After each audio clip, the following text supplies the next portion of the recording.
All right, just because someone gets offended, it doesn't mean that you actually did something wrong. In fact, you may have not done anything wrong at all. So, what do I mean by this?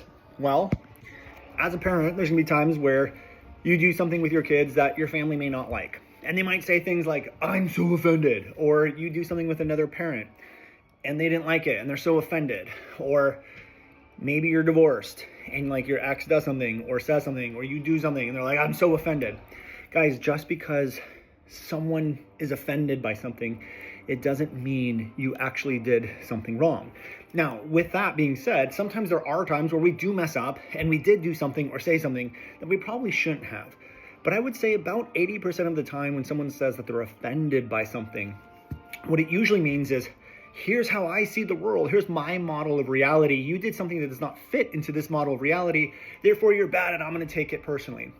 And so in most cases, I would say 80 to 90% of the time when someone gets offended by something, it's actually more of a reflection of them not being able to look outside of their model of reality, their version of what's right and wrong, what should happen and shouldn't happen. They can't possibly look outside of that.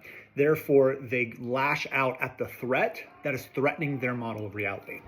Now, the reason why I bring this up is because if you are a parent and you are getting people saying like, that was so offensive or this or that and exploding on you, you don't want to retreat back into yourself. You don't want to retreat back into yourself, and you don't really need to go against them, but you just stay emotionally stable during it, and you just say things like, okay, thanks for letting me know.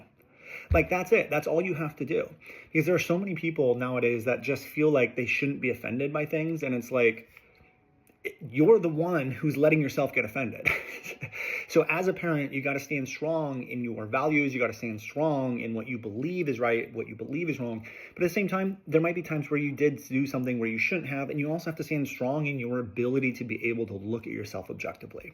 Okay. So I see so many parents all the time not stay grounded, lash out, retreat back in themselves or lash out because someone got offended. Let them be offended. Fucking cares.